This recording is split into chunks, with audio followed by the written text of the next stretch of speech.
Good morning. How is everyone this week? This video lecture, is part 2 of our look at Job. I want to start out by just recapping the things we touched on last week. My argument was that the real story of Job is not specifically the life of Job. It's not specifically the tragedy that befalls him when God and Satan make this wager. But it is the conversation that ensues between him and his friends and the ultimate intervention of God into that conversation as a result of the substance of that conversation. So last week we tried to establish the circumstances as evident in the prologue or the exposition of the story that lays out the situation. And I'm arguing that the real drama of the story is actually the dialogue that ensues in an effort to explain Job's predicament. So some of the things we talked about last week was that we had established that there are two settings. There's the setting in heaven with God and Satan, and there's the setting on this worldly setting on earth with Job and his substance, his property, his wealth, his family, his reputation, all these worldly factors that contribute to his substance. And we talked about this word substance as the kind of central term on which we can hang the issues of Job's identity. He is described as the blameless Job. He is described as perfect and upright and God-fearing and so on and so forth. And that his substance can be divided into two dimensions. And the question is, which dimension of his substance really matters for Job? What does he really care about in his life? Because the test, if you will, that he is subject to compels this character to reveal his true identity. And I think we all get it because it's pretty clearly established in the story that his true identity is exactly as it's been described at the outset of the story. The question is, which is to say he's upright and perfect. He's God-fearing. But the question is, what does his substance really consist of? And we're still recapping here, but we've said that the substance can be divided into worldly goods that are possessions of our body, our material existence, and that there are spiritual goods like faith and obedience to the Lord that adhere not to our material body, but to our soul. So this distinction between these two types of substance really as a result of the division of human nature, a very classical division that's made in the ancient world, and really it's made in various guises up to today. And it is really important that the human being, that human nature consists of a body on the one hand that is an extension of the natural world. It's no different than any other animal's body. But then we also have a soul which has the power to have faith. It has the power to reason. And it is this, even today, if you want to talk about someone's self or psychology, we still make reference to this not completely material identity that we call you or me, or ourselves, that isn't simply reducible to our physical body. It's a kind of effect of our body. And clearly in the ancient world, you have increasingly the notion of an immaterial soul. And that doesn't necessarily mean something magical. It just means something that can't be simply explained away by reference to physical phenomena of the body, like biology, and so on. And we saw last week that this divides into two realms. The soul exists within the realm of the city of God, and the body exists in the realm of the city of man. Now, the body existing within the city of man consists of what? It consists of bodily desires. It consists, by extension, of the community's bodily desires that manifest in the form of politics and economics, right? So therefore, in the city of man, we have all types of desires, aspirations, and needs, like starting from material well-being, substance, material substance, and extending up to things like reputation, recognition coming from other human beings. This is not just the bodily realm anymore. It also includes the social realm and our status within the community, right? And then, of course, it includes things like wealth and power and ambition and repute. And the point of the story is obviously that one is not to mistake the goods of one realm for the other, and that ultimately the sole good that matters is not goods of the body in the realm of the city of man, but it's the goods of the soul as connect to the city of God. So what exactly is the city of God? We're talking about a language here, the city of man and the city of God, that's really a direct reference and derived from St. Augustine, who's writing in the 5th century AD, after the death of Christ, or after his birth, I should say.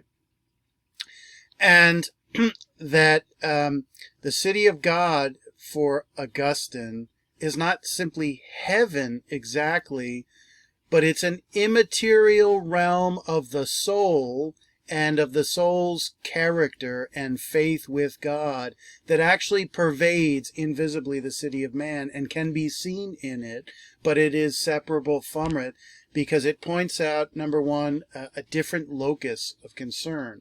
In the city of man, the locus of concern is the body and its various desires.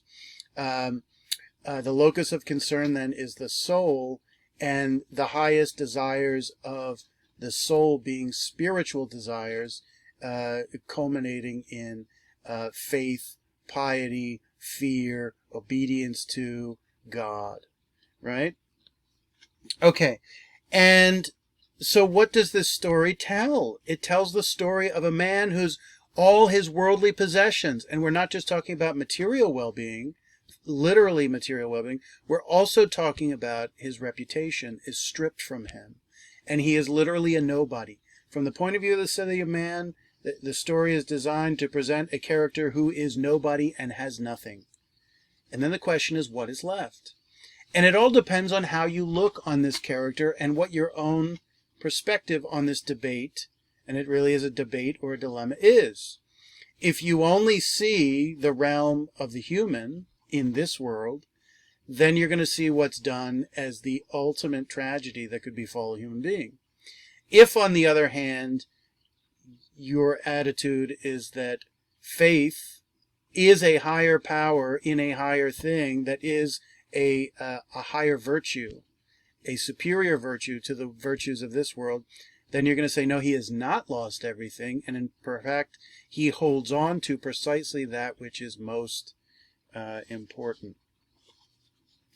So then we've just clarified that Job is a decent man. And not only is he claimed to be decent, he remains decent under the most arduous of circumstances. So his mettle in these trials and tribulations meted out by Satan, his mettle is tested. This event becomes something like a litmus test for his true character. And it turns out he passes this test. Is he perfect? No, he's not perfect. But does he do what Satan expects him to do, which is curse God to his face? No, he does not. Right? So, because he maintains, you could say, that link, that tether, that umbilical cord of faith to God, despite everything he's lost. And obviously, what's the moral of the story here, among many, is that the average person is not going to be able to maintain that level of, you could say, discipline of faith or virtue of faith. They're going to have given up faith precisely because they lost everything. And this gets to some of the questions that we're asking here, which is, why do good men suffer, right? I mean, on one level, we look at a world, it's a broad question that's trying to be answered here. We look at a world in which we see on a regular basis that good human beings, men and women, girls and boys, suffer, and the righteous are harmed, and people who are evil, or just bad, or in some cases profoundly diabolical evil, are not punished. The world seems fundamentally unjust. And let's keep in mind that's within the realm of this world. and not in the big cosmic scope of the cosmic justice of God. Because the whole premise of particularly the New Testament, the coming of Jesus and the second coming, is that, you know, justice will finally be rewarded and injustice will finally be punished. But in our this worldly regimes of the city of man, we don't see that happen. So we need an explanation, a higher explanation of why God would permit such a thing. And of course, his friends step in to answer this question. His friends step in to answer this question. And they step in based on their use of logic and reasoning, and also some presumptions about what they think is, quote unquote, the nature of God. And essentially they say, they make an if-then statement, right? An if-then statement is a common kind of philosophical statement. If X is true, then Y follows from X, right? Under the premise that we know what God is all about. And their logic is very reasonable. The only problem is it's not right.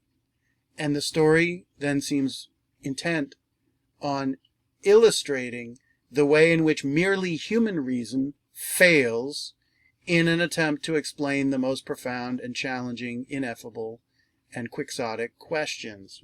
In this case, why good men suffer. Their simple statement is this, for all their speeches, and they repeat, and there's variations on the theme, and so on and so forth. If Job is suffering, then it is because he is being punished for sins that he has committed. Furthermore, since now we know that he's being punished for sins that he's committed, he's also lying to us because he's not fessing up about the sins. Now, it turns out that they're despite their kind of crystalline, straightforward, common sense logic, they're all wrong, right? And this gets into interesting questions of like, are these people really friends with Job? Are they really concerned with him? So we will look at that. We will also look at Job's first lament, right? When Job has these two waves of things being stripped, and they happen in waves. The first wave this is all premised on the concept of self-love. And self-love is an emotion, an instinct rooted in this worldly attachments, right? Self-love says this: I love that which is mine, and that which is most mine I love the most. So in these two waves of Job having things stripped from him, and ultimately literally strips, right? What you have is, you might say, the walls start closing in after the first wave, and after the second wave, the walls close even more in on what's stripped away, where in the first wave, it's his cattle, then it's his house, then it's his family inside, then his wife walks away. She manages to stay alive so she can harangue him a little bit. And then in the second wave, he physically is attacked with boils and scars, and so on and so forth, at which the only thing of his that's left is literally he is alive rather than not alive, right? He gets his life, but it's not really a life, depending on how you view it, right? And so all his worldly possessions, with the exception of his life, are stripped from him. But at this point, who wants to be alive when one is literally left with nothing, with no apparent hope of any gain? In this circumstance, Job, in his first speech in response to these events, gives this incredible lament about his own existence. And he says, in effect, why me? Number one. And number two, I wish I had never been born at all. He doesn't curse God, but he curses his own fate. And he goes further. He curses his own existence. And the most profound and disturbing thing he says is, not that I wish to die, I wish that I had never been born at all, right? So there's a line of ancient wisdom which stresses the resignation to life as a series of sufferings that one undergoes, and that one is only liberated or cured from life through death, right? That's even a metaphor coming out of the ancient world. The ancient Greeks talked about the cure for life being death, because life consists of suffering. It's a kind of malady, right? And the line goes from ancient Greece that good to die young and better to have never been born at all, right? And this speaks to a very tragic vision of human life. It speaks to the extent to which, precisely, despite those Prometheuses and those trees of knowledge, that we are constantly at the mercy of forces like nature and God beyond our control, working in ways we can't understand, and that since we can't control it, part of the things we can't control is the degree of suffering, right? And this is very interesting, and it's very contrary to our own way of thinking, because in our modern world, we want to live a suffer-free, guilt-free, everything-free existence in which there's no price to pay for living life. And the ancient world embraces life, in a sense, by first and foremost acknowledging that a lot of it is quite difficult. Okay. So, Job's lament, and I want to stress that in Job's lament, he's going to use the language of Genesis 1. And I describe this lament as a kind of reverse creation story. If Genesis 1 is the unfolding from the beginning of creation from nothing, trickling down all the way to man, this is the story of one man who wants to undo his birth, not simply undoing the day he was born, but wishing that the creation had never come into existence in the first place. Precisely because once the creation was set in motion, once the watch was wound up and the gears were made and it was set ticking, that watch leads toward the existence, the inevitable existence of Job, right? Because, God's in control. It's God's providence, right? And so if he wants to have never been born at all, the solution is for the cosmos, the creation itself, to have never been brought into existence at all. And it is this just radically disturbing, kind of nihilistic vision. And of course, when you see what's happened to him, you can perfectly well understand why this good man has been pushed to the kind of limits to have this desire to, if I'm going to suffer like this, I wish the whole thing had never been brought into existence at all.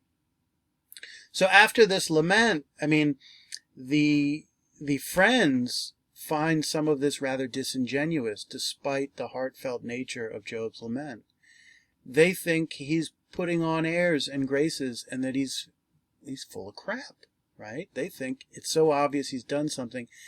And of course you can imagine all the psychological motivations for them wanting to believe that, because Job is this upright and perfect man. And who likes saints? Who likes upright and perfect people? Nobody does, because they're above you and makes you feel inferior. And when you can say, oh, well, they must have done something, then you can bring them down to your own level and make them, if nothing else, more intelligible to you, if not more likable. We like flawed people because they're like us. We don't like perfect people, right? So they attempt to give this rational, what do they give? They attempt a logos of his circumstance, his situation. And this all makes clear one thing, that they attempt to give a rational account. That is, their answer is, he's being punished. He's being punished. Well, it's very clear that he's not being punished, because we, the reader, know that he has not committed any transgression. Despite his imperfect response to his circumstance, he does not disavow God. He maintains that key virtue of fidelity to God, piety, so on and so forth. So at the end, we're going to look at God comes to intervene, to set the record straight. And God does this not by simply telling them they're all wrong, although he does do that in so many words, but rather, by asking questions. And of course, what is a rational account? Rational account is curiosity to grasp the unknown, right? and to explain that which seems mysterious in intelligible terms, right? And so what does he do? He plays into their hand. He starts asking them questions, and he starts asking them questions about the creation, right? And these questions are rhetorical questions in the sense that they're not asserted in effort to answer them, or rather that the answers to them are so obvious and that they point to essentially a statement being made by God, or statements in the form of a question. And the statements he makes, would just say in a nutshell, are designed to demonstrate the ignorance of Job and his friends. The ignorance of Job and his friends. And they're not ignorant because they're stupid. I mean, hardly. They all are quite sophisticated in the kinds of things they say. They're ignorant because what we have reached is the limits of human understanding and human reason, either because our rational faculty is itself limited, or that the vital things we need to know about life are things that can't be known by reason, right? We can only have faith in them. So we'll conclude with a little discussion and a reading of some of those really interesting and powerful. And Job, God is quite amusing here, because he puts the friends and Job all in their place in a rather hilarious way. And we know that Job has not sinned because, of course, he's rewarded with, like twice as much as that he was originally given. And all this tragedy is for naught, right? It's a little bit mysterious. And this comes back to a question we're going to answer in a moment, which is, does Job fear God for naught? Does Job fear God for naught? Now, fear of the Lord, of course, is a central principle of faith. It's connected with obedience, because you're afraid to violate his commandments, because you will be punished in one form or another. And this is obviously a recapitulation of the kind of crime and punishment scene we have with Adam and Eve. So we've looked at Job's character. We've looked at the relationship between God and Satan. And we've seen quite clearly that the name, first of all, Satan, means accuser, tempter, adversary. And our first reaction is accuser, adversary, and tempter of human beings. But we've established here that God himself appears to be tempted into Satan's wager precisely because of his own narcissism about just how good his creature is. He's the creator of Job, right? And he's determined to demonstrate the worth of his creation or creature to Satan. And therefore he has to kind of maintain his reputation, maintain his cred. And Satan tempts him into this wager. Okay, what we want to answer now, because this is not obvious, and this gets into some of the issues about the motives for faith and why good people are good, right? We want to answer this question of, does Job fear God for naught? Or does Job fear God for nothing, right? What does this really mean? So here we have, if you see the last verse 9, this is actually where Satan asked this of the Lord. And of course, this is a provocation, and he's provoking, with this statement, he's provoking God into this wager. The question is, what's really being said here? Because the real thing that's being said is through inference and not explicitly stated.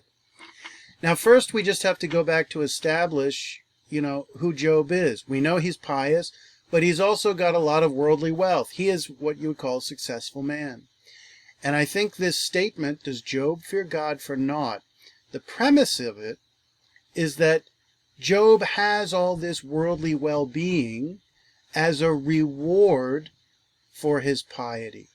He has all this worldly well-being as a reward for his piety, right? And I think our natural reaction when we look at a person like this, is that, and under the religious perspective or the divine perspective, that he has this stuff because he's devout, right? And we can see on the left all the things he has.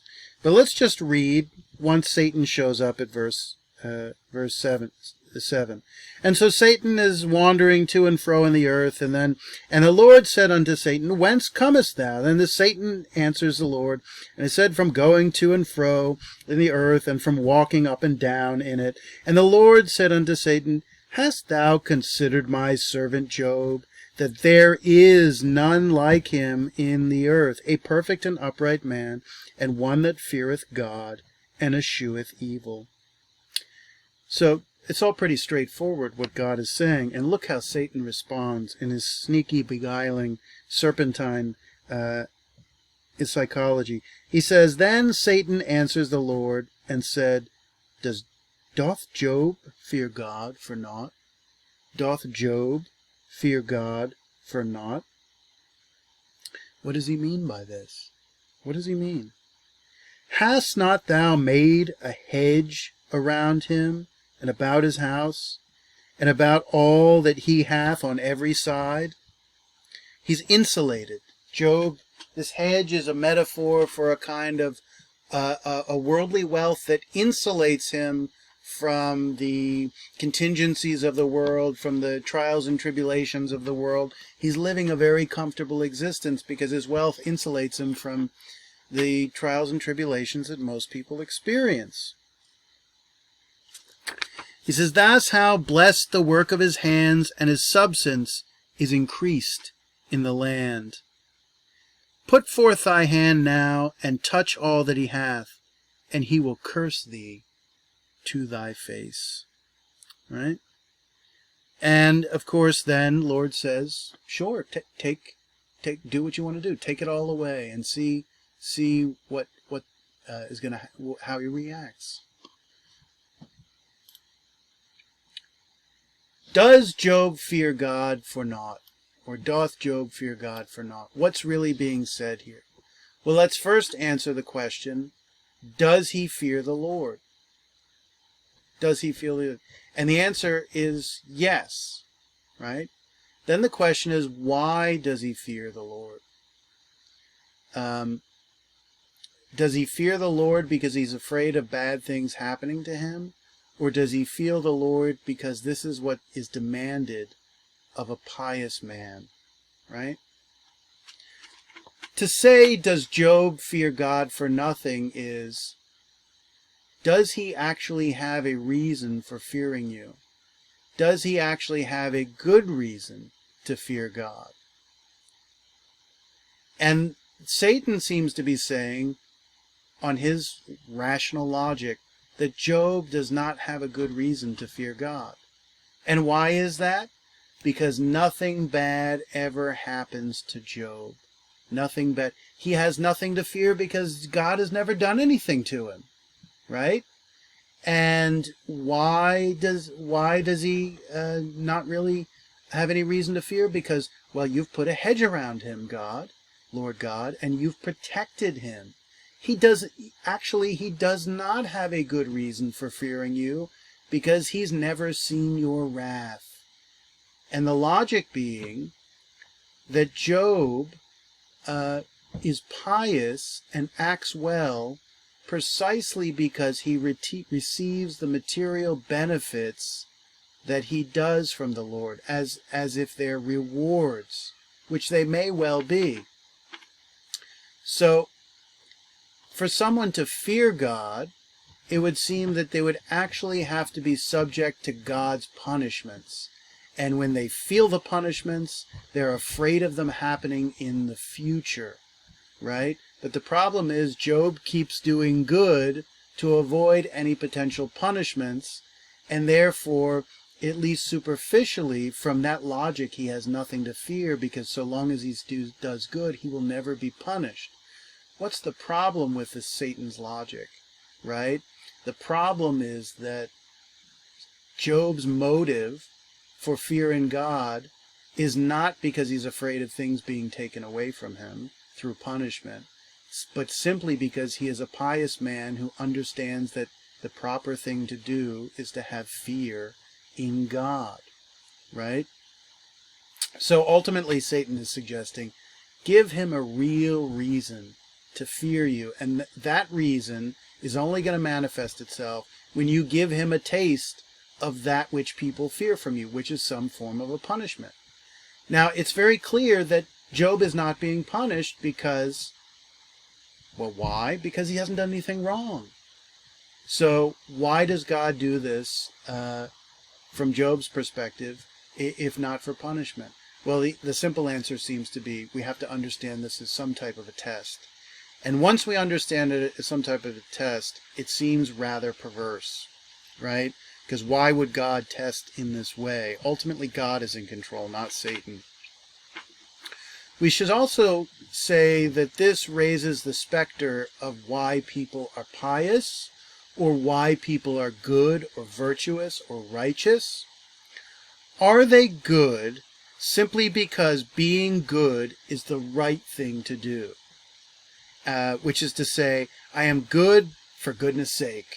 I am good for the sake of being good because that's the right thing to do. I do good on principle, right? I think most of us would say that most people probably don't do good for its own sake. Instead, they do good for the benefits that accrue in addition to being good, that extend beyond just being good. Which is to say, in this case, Satan's premise is the only reason he's good is because he gets stuff from you. You put a hedge around him and you treat him nicely. And of course he's going to keep being good because you keep rewarding him with stuff. Right? See if he's good for goodness sake. See if he's good simply as an end in itself. Right? Where do you think most people fit on this spectrum? Are most people good as an end in itself? Or is being good, doing the right thing, is it really just a means to getting rewards? And you will realize that 99.99% of the time when people act good or act correctly or virtuously, that they also get an additional benefit beyond just doing good. So let me tell you, you give away $1 million of your dollars to start some kind of charity foundation, what have you, and you say, oh, that person is so selfless, they're doing good for goodness sake. Well, you immediately realize that they get all types of other forms of benefits. They lose the money, but they gain other types of benefits like reputation, adulation, for their name on the side of a building, which doesn't count for nothing because it's there hundreds of years from now, and so on and so forth. So why do good men do good things? Ultimately, this question is lurking behind doth Job fear God for naught? I'd like to turn for a moment to what I'm just calling Job's Lament, which is a kind of, it's a poetic exhortation, and the substance of it is very much in conformity with the substance and the language of Genesis chapter 1. And I'm describing it as a kind of reverse creation story. So here we are in chapter 3. By the end of chapter 2, we've had these two successive waves of things being taken away from Job, where even his body is now being harmed by boils, and he looks disgusting. He looks like a leper, right? He has no standing within the ordinary human community. But also at this point, his friends have shown up to try to console him, and essentially what they do is a version of sitting Shiva. Now, in Jewish religion, sitting Shiva is a kind of funerary service for the dead, where people get together to celebrate the life and death of the person who's passed away. And in a sense, he's going through a funeral ritual for himself. And this ritual as described, he tears his clothes, he cuts his hair, he puts ashes on his head. It's the description of this ritual which is determined to illustrate that in essence he is experiencing a living death, in which everything that would matter to the ordinary person, meaning someone who's not as perfect as Job, has been stripped away from him, right? And yet And yet these friends show up. Are the friends perfect? No. But we have to understand that these friends are so dedicated to Job that despite his non-existent status within society, they still come to speak to him. Now, they give him tough love. They tell him things that turn out to be true. They don't have faith in Job's own faith, right? Probably because they're not perfect. Probably because they're just projecting their own sins on him. This is a common human thing that happens all the time, especially in politics. But yet they hold solidarity with him, and this is actually a huge thing. Friends, you have when one is in need, friends indeed, whatever the expression is. The people who show up in your time of troubles are your real friends. And I mean, this is the ultimate trouble for Job, because he has nothing, and they have no reason for being there other than the fact of respect for Job's, you could say, inner being rather than our outer being, because his outer being has been stripped away. So these clearly are men who care about character. They care about virtue. They care about not the book's cover, but the content of it, right? I mean, Martin Luther King, it's not the race, color, or creed that should matter in America, but the content of one's character. And this division between the inner and outer that's evident in Martin Luther King's I Have a Dream speech is an old trope. It's a biblical trope. It's an ancient Greek trope coming out of Socrates. And the constant moral of the story is what matters is what's on the inside, rather than this outer existence in the city of man. But Job gives this startling lament that stands on its own as a kind of work of poetry, that they are going to sit there and listen to his lament, right? So chapter 3 begins, "After this opened Job his mouth, and cursed his day." And the question is, what is his day? His day is not today. His day is not the day that he suffered these calamities. His day is the day of his birth. The narrator says, "And Job spake and said, Let the day perish wherein I was born, and the night which it was said, There is a man-child conceived. Let that day be darkness," meaning let it not exist. "Let not God regard it from above." Well, the only way God cannot regard it from above is to vanish it. "Neither let the light shine upon it. Let darkness and the shadow of death stain it. Let a cloud dwell upon it. Let the blackness of the day terrify it. As for that night, let darkness seize upon it. Let it not be joined unto the days of the year. Let it not come into the numbers of the month." So what he's saying at this point is make the day of my birth, not just make me vanish, or my birth, but the way to do that is to make that day vanish as if it never happened. He's talking about taking that day like almost a day of creation. It's a kind of parallel. It's not a day of creation of the 6 days, but it's the day of his creation now, a particular creation rather than the general creation. And he wants that day extricated. "Lo, let the night be solitary, let no joyful voice come therein. Let them curse it that curse the day, who are ready to raise up their mourning." So you see now, curse the day. So this is not just the language of Genesis, flipped on its head, reverse creation, but it's the language of the fall, right? And the language of the ground had been blessed, his birth had been blessed, and now it's to be cursed. "Let the stars of the twilight thereof be dark. Let it look for light, but have none. Neither let it see the dawning of the day. Because it shut not up the doors of my mother's womb, nor hid sorrow from mine eyes. Why did I not from the womb? Why died I not from the womb? Why did I not give up the ghost when I came out of the belly? Why did the knees prevent me, or why the breasts that I should suck? For now should I have lain still and been quiet, I should have slept then, had I been at rest, with kings and counselors of the earth, which built desolate places for themselves, or with princes that had gold, who filled their houses with silver. Or as a hidden untimely birth I had not been, as infants which never saw the light. There the wicked cease from troubling, and there the weary be at rest. There the prisoners rest together, they hear not the voice of the oppressor.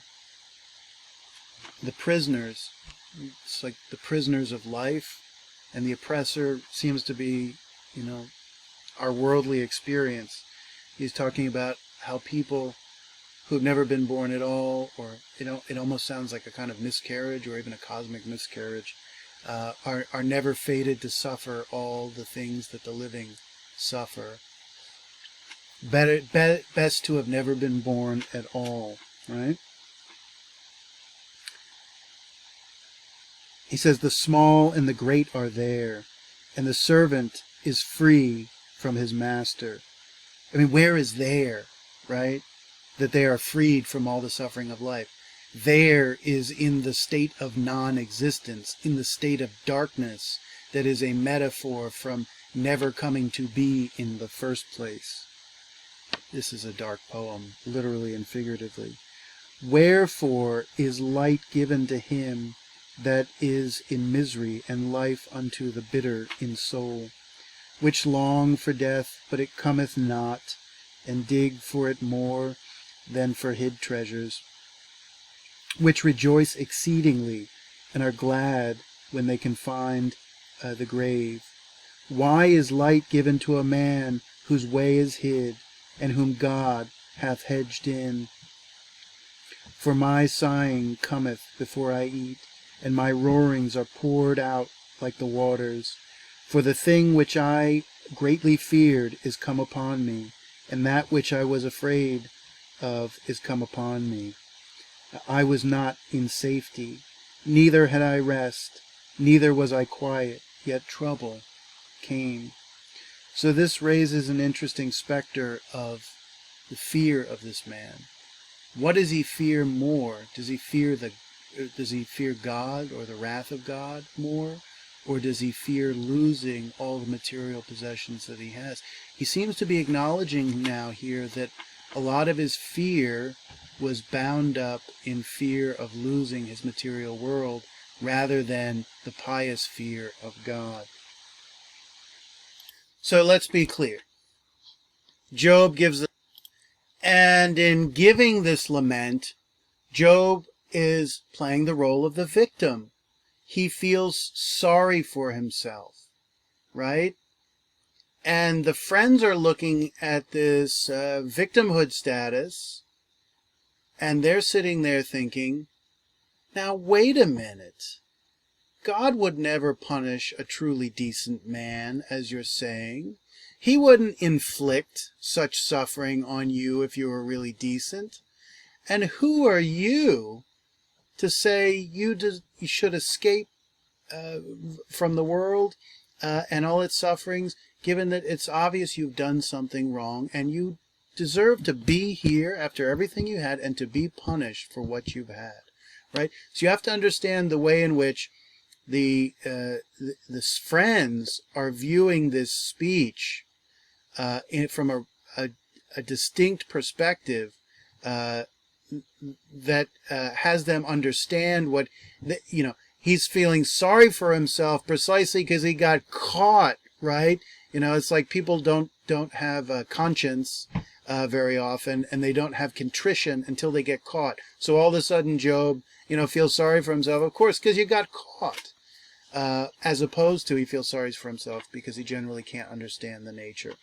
But let's just look at this one couple excerpts from Eliphaz the Temanite, in which we get the basic thrust that all the friends are going to present. They take the facts. They see a man. They see him suffering. They know what God is like, And that's the premise that's going to be wrong.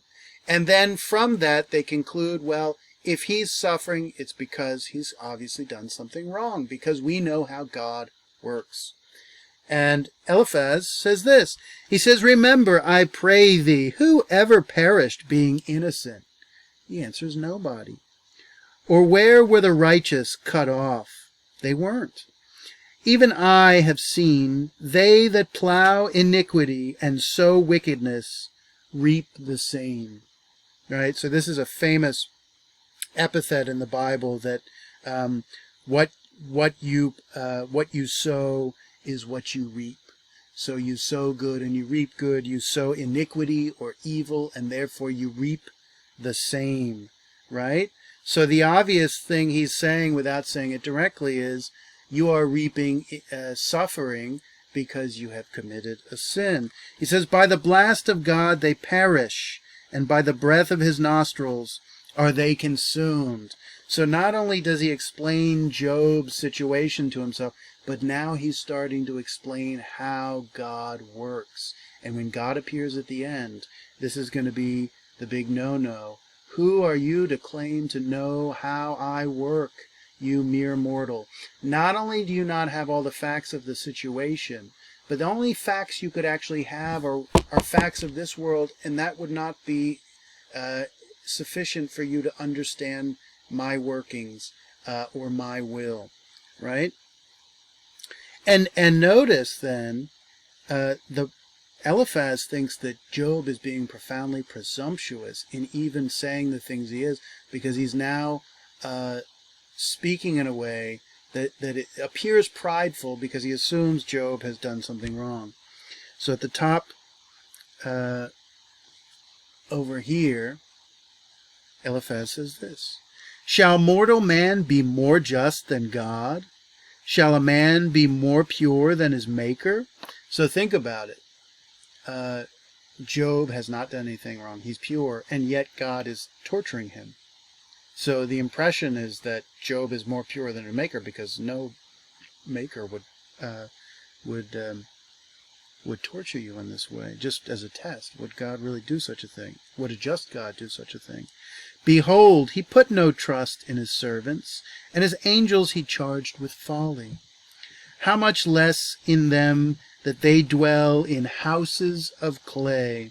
That's a beautiful expression. Man lives in houses of clay. It's almost like houses built on sand, but obviously the reference to clay is a reference to the terrestrial fallen world and to all the flaws that it has. And man is made of clay. His houses, we might say that the world he constructs is only made of terrestrial stuff, and it is far imperfect to God. Houses of clay whose foundation is the dust, which are crushed before the moth. Right? Dust to dust. We live insignificant lives. They are destroyed from morning to evening. Now, who is they are destroyed? These are the people who committed sin. Right? And mortal beings, the idea is by definition a mortal being who lives in a house of clay, is a sinful being. And part of their punishment, remember, going back to Genesis 3, part of the punishment of sin is mortality, right? Death. Death may be not to be wished. They perish forever without any regarding it. Doth not their excellency, which in them go away, they die, even without wisdom. So here's the irony, that these people live a life of experiencing good and evil, and despite that, despite the opportunity to have knowledge from the tree of good and evil, they haven't actually learned anything from it, because wisdom would imply not just experience, but having learned from one's experience and implemented that understanding in living one's life. What I'd like to look at in conclusion, as we kind of round third and head toward home in this lecture, is the speech the Lord gives when he emerges in kind of fire and brimstone out of the storm to set the record straight and to admonish his creatures, right?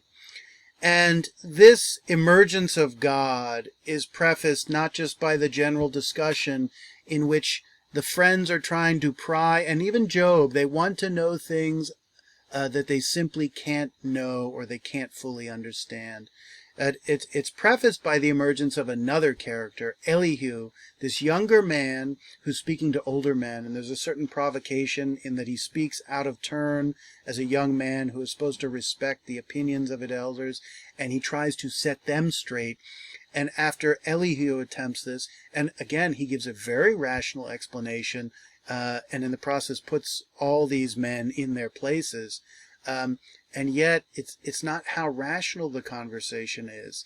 It's the fact that from the biblical point of view in the book of Job, reason is not sufficient to grasp what's really going on here.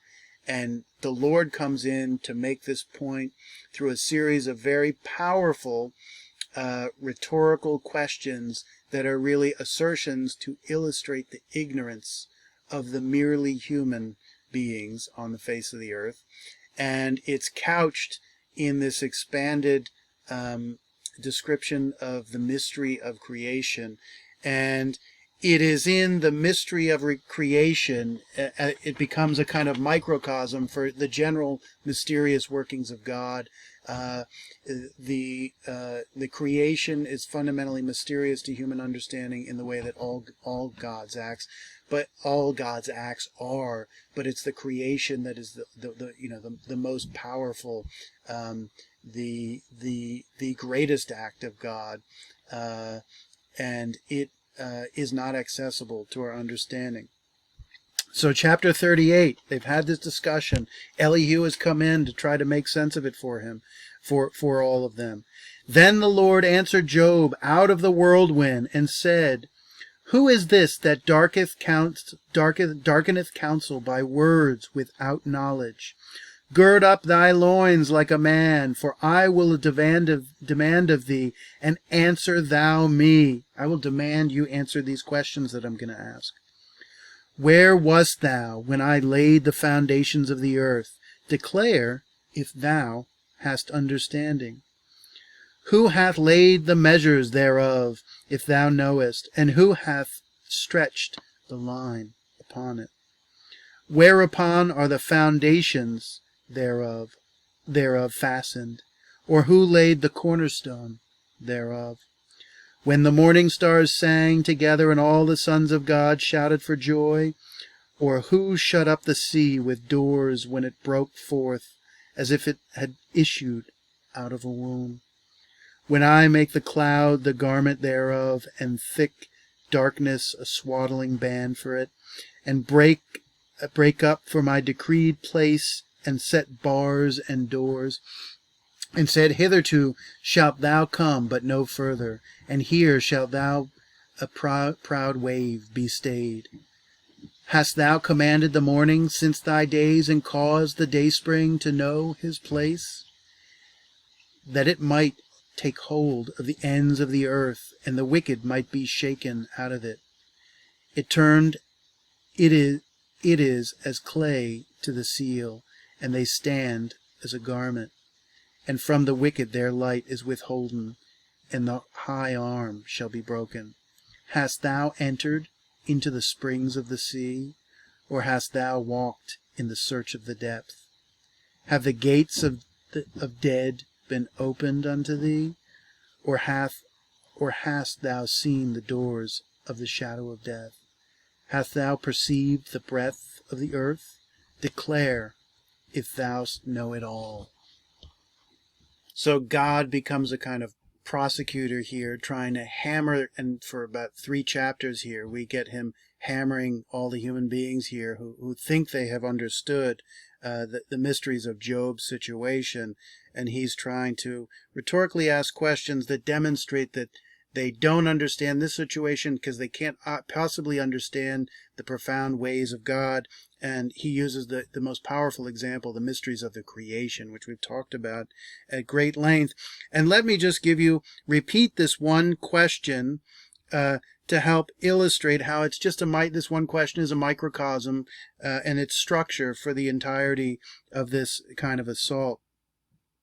And he says, where wast thou when I laid the foundations of the earth? creates heaven and earth and dry land and the firmament. He says, declare. The key part is declare if thou hast understanding.